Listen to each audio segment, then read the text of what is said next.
We're going to talk about how a 27-year-old purchased 3 properties in the space of 12 months using the tantalizing. I'm going to talk about how Watch this video if you want to know how a 27-year-old purchased 3 properties in the space of 12 months. Now, it's very hard to become a successful property investor. You know, only 0.4% of Australian investors own 3 or more investment properties. And why is that number so ridiculously fine, and it's so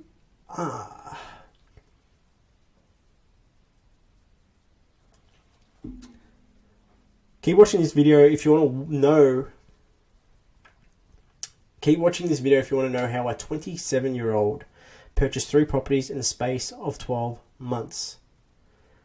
Now, only 0.4% of Australian investors own 3 or more investment properties.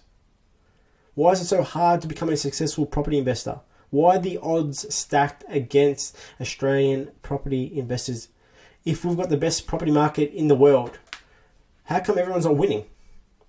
It's a great question. And it's a question where it has to be solved, and probably I have to show people and teach them and educate them so they know what it takes to become a successful property investor that has 3 or more investment properties and be in that top 0.4% of Australian investors. Now, Anthony, he went and purchased 3 properties in the space of 12 months. And for some people, they find that, unbelievable, because property is so expensive in Australia. Property is, we can't afford to buy the beautiful home in the suburbs close to the CBDs. But sometimes that might not be the best investment for everyone's situation. And this is where I want to show you how to build wealth. Okay, and using property as a vehicle to help you there. And show you how Anthony done it and how he's on the verge now to go for his 4th in as little as 18 months. And so he's in a really good position, and I want to show you exactly what he done moving forward. So let's get into it. So here's Anthony, age 27, earned $65,000 per annum. Now, when he came to us, he had a borrowing capacity of $600,000. Now, when he came to us, I didn't get crystal clear on what his goals were. So I asked him a whole bunch of questions. I go, well, what do you want to achieve out of property? And he wasn't quite sure. And I go, where do you want to be? I go, how much is your passive income goal? I go, when do you want to retire? I go, what does that look like? I go, what's your end goal? Not just financially, but, for your career, for your health, and all the other areas of your life. And he wasn't quite sure. And the big question was, why are you investing in property? And the great question is, I asked that question to a lot of people, and it's always a similar answer. Financial freedom, financial independence, etc. But, once Anthony got real crystal clear on his vision and what he wanted to do, we put a plan in place tailored to his personal situation. Now, Anthony's on the verge now. He's going to start a business, and he's using the property portfolio to help him with, funding and giving him a financial backing as well while he's starting this business, because, business is risky. It's, there's a bit involved. So now he's got a mission on, doing something and starting a dream. Now, which is a beautiful thing. So we got crystal clear, and we put a plan in place for Anthony's personal situation, which was helping him tailor a plan that's tailored towards achieving a specific outcome. Okay? Now I'm not going to reveal that because that's his personal information, but that outcome, he's on the verge of achieving that, and now he's in a really great financial position. And I want to show you exactly what we did moving out there for him. So the first property we purchased was a house, 800 square meter block, 3 bedroom, 1 bath, 1 car, garage. If we look at its side access as well, he paid $275 for this property in March 2021, yielding 7.1% right away off the bat, which is amazing, and over $6,000 of positive cash flow. Now, when I mean $6,000 of positive cash flow, your rental income that you generate from a property, imagine that rental income is paying for the mortgage fees, it's paying for your property management fees, it's paying for your insurance, it's paying for your water and rates, and it's paying for all your other outgoings if you have any. And then after you paid those expenses, you got a $6,000 positive cash flow that's coming in your pocket that you can do whatever you like with it. So that's what I mean by positive cash flow, $6,000. a 10% deposit, and he's put $45,000 down on this property. That was including closing costs, so which was, your pest and building, buyer's agent fees, solicitor fees, of course, your deposit for the property and your stamp duty and LMI. So, this property's done very well for him in the space of 12 months, and we revalued it just before the 12-month period, and what it was valued at was $350,000, which it's grown by 25% in the space of 12 months or less. You could say we've released this just before that 12-month period. Now, $75,000 of equity that he's generated, and now if we look at the return on investment, the ROI, it's 166%. Now, how do we generate that number? How did he generate 166%? Now, he's outlaid $45,000 for this property. He's generated $78,000 of equity in year one alone, plus he's generated $6,000 of positive cash flow, which is a total of $81,000 in year one from this property. And he's outlaid $45,000. That's 166% return on investment, which is amazing. If we look at his cash on cash return, it's 13%. So he's outlaid $45,000, and that $45,000, imagine you put in a term deposit at the bank. Are you going to be able to get 13% interest on your money? Highly doubt it. You'd be lucky to get 1 to even 2%. So imagine he's put $45,000 into the property and it's generating 13% cash on cash return, which is at $6,000 a year. And that's just going to go up every year because every year we're going to increase that rent as well. So, his cash on cash return is, increasing every single year. His equity is always going to increase every single year as well. And he's in a great financial position. So Anthony still had enough in the bank to go again. We purchased his second investment for $350,000 in September 2021, 6.2% yield, over $6,000 again on positive cash flow, and a 10% deposit, and just $60,000 or just under $60,000 to close this property. Beautiful home, high growth location, side access, 650 square meter block, 3 bedroom, 1 bath, 1 car garage again. And, this property has done tremendous well in a short period of time. Revalued it in 6 months and it was valued at $390. It's grown by 10% already in 6 months, which is $40,000. And if you look at his, return on investment, it's 78%. So, his money's working for him. His cash on cash return is just 10% on this one here, which is amazing. Like I said, if you put $59,000 in a term deposit, you're going to be able to get 10% money on your interest. I doubt it very much. So this is something that you're in putting money into an asset, and the asset's growing in cash flow and it's growing in equity. So let's have a look at his current portfolio after the first two. He had $12,000 of positive cash flow. Now, how this looks like on his balance sheet is, imagine you're making a certain income. So for instance, Anthony's making $65,000. An extra $12,000 going to his personal income boosts up his income to $77,000, which means that he's going to be able to get a little bit more access to credit. So he'll be able to, his borrowing capacity is not going to get shot. If anything, it's going to stay quite high, and he's going to be able to keep moving forward because we haven't maxed it out with this one property. We've diversified.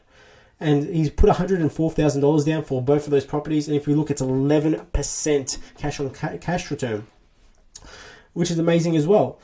Now, but this is where wealth is where wealth really shows its true colors. Now, in 12 months, property number one grew $75,000, which is 25% it grew by. That's $75,000 of equity he's released, and he's purchased number 3 in March 2022. Now, this is when you use other people's money to buy assets for yourself, and this is where real wealth begins. So let's have a look what we did moving forward. We purchased this beautiful property here, number 3, $370,000, March 2022, 6.2% yield, $6,500 nearly of positive cash flow, $67,000 of closing costs, so a 10% deposit. Side access, 750 square meter block, 4 bedroom, 2 bath, 2 car garage. Okay, so he's in a really good position now, and now he's purchased his property pretty much with other people's money. And straight off the bat, when we purchased this property, we purchased it $10,000 under market value. So it's worth $380,000, which straight away it's an equity capture of 2.8%. And that's not within a month, that's just in signing the contract. So straight away, he's guaranteed a $10,000 equity uplift just in signing that contract. It's nearly $6,500 of positive cash flow. His return on investment straight away from day one is 24%. And that's, just signing his name on that contract, putting that holding deposit down straight away off the bat. Now, 9.5% cash on cash return the property is generating for him. So, by the time he settles and we wait 6 months or 12 months, this property is going to grow as well in value. It's in a high growth location, got great fundamentals, great prospects around it. If we have a look at his overall summary now at Anthony, it's over $18,500 of positive cash flow coming in his pocket, which adds to his personal income as well, so it helps him, keep moving forward. He's got, $1.1 million of assets on him. Debt is at $895,000, and in 12 months he's captured $135,000 of equity. Okay, now he's outlaid $104,000 of his own savings to buy the first two properties, and if we have a look at his return on investment, it's 1,094%. And you might be thinking, okay, how come it's so high? How can his return on investment be so dramatically high? Because if we look at his third purchase, that total purchase has pretty much been gifted to him by using other people's money. That's how I look at it. I don't look at it as if he paid for the property. He used other people's money to pay for this property. Now he has to pay money. He has to pay that money back to the bank. Correct. But he has an asset that is growing in value, and it's producing an income as well, which it's still paying for all the outgoings, and it's still cash flow positive. So his return on investment has skyrocketed, and it's just going to keep going like this because this is his strategy moving forward. We're not planning on using any of his personal savings to put down as a deposit moving forward. So if you have a look at his cash on cash return, it's 17%. So, the property is producing 17%, which is amazing, cash on cash return. And in September 2022, we're going to use, the value of property number 2, the equity position of property number 2 to purchase property number 4. So in as little as 18 months, he's on the verge to have 4 investment properties and, getting very close to replacing, his income. He's age 27, he's got a bit of time on his hands, and he's moving quite fast. But if you look at it in the space of 12 months, he's had 3 properties, and in the space of 18 months, he's going to have 4 properties guaranteed moving forward. This is something that you can see the strategy allows him to keep moving forward and forward and forward. Now, the beauty of this strategy is that all these properties he can add value to. We call this the forced appreciation strategy, and I call this as well the insurance policy. Why? Because he can manufacture his equity and he can manufacture his cash flow. He does a renovation to the property. He puts $10,000 or $20,000 into a property. Maybe gives it paint. Maybe updates the kitchen or the bathroom, or maybe changes the flooring. Whatever it may be, he's improving the quality of the property. When you do that, the rent will increase and the equity will increase as well. So he's in that position. Not just that, these properties have side access. And in these locations and in these states and territories, we can put a dwelling on the block. So what I mean by that is we can put a granny flat that's going to improve the cash flow position. So building an extra dwelling at the back, and because with that side access we're allowed to, and that can be a driveway, and that's going to add an extra bunch of income and equity to the property as well. He's got I'll get my words twisted up. He's got the potential to add value as well by doing a development in the future. So we've targeted the property in the right zoning, in the right location, where if we want down the track, we can knock down the property and add value by doing a development, by putting a set of townhouses on the property. So this is the strategy moving forward. It's allowing him to keep moving forward, and he's in a great position because if we want to increase the value of the property right away, we can do a renovation right now. And by putting in, if you put $10,000 or $20,000 into an uplift of the property, people get scared and go, I don't want to put money into a property. But if you put $10,000 or $20,000 and you're getting $50,000 or $80,000 a return of equity uplift, it makes sense, because then straight away you can release that equity and go again. So he's in a great position. And as you can see, the strategy is, it's clear cut and proven, and it comes with little to no risk involved. If the property is cash flow positive, it's not going to affect your lifestyle. If your interest rates go up, it's not going to affect your lifestyle. And that's the beauty of cash flow positive. But not just that, we're getting equity in high growth areas as well, and we're using that strategy of forced appreciation. So as you can see, it's not rocket science. But if you want to know more, if you want to get in touch with us, please follow us and get in touch. And this is going to help you get crystal clear pretty much of what you are wanting to do. We put a plan in place tailored to your personal situation. And if you feel like it's not a good fit, that's okay. But you'll learn and you'll get education videos on the sign-up fee when you do decide to book a schedule with us. No strings attached, no credit card fees, no deposits. There's nothing involved. Once you book a call, you're going to get a bunch of materials where you get a lot of free materials where it's going to help you and educate you on what it takes to become a successful property investor. So, and after that meeting, if you feel like it's not for you, and if you feel like this is something that you don't, it doesn't resonate with you, or it's not a good feeling with you, you can take that material and go off with it. If you feel like it's not for you, you can get the material and chuck it in the bin. It's completely fine. There's nothing here to sell. All you've got is something here to gain. So get in touch with us, with myself or Adrian from Fresh Start Advisory, and we're more than happy to pursue you and put you in the right frame of mind, pointing you in the right direction, helping you build wealth through property.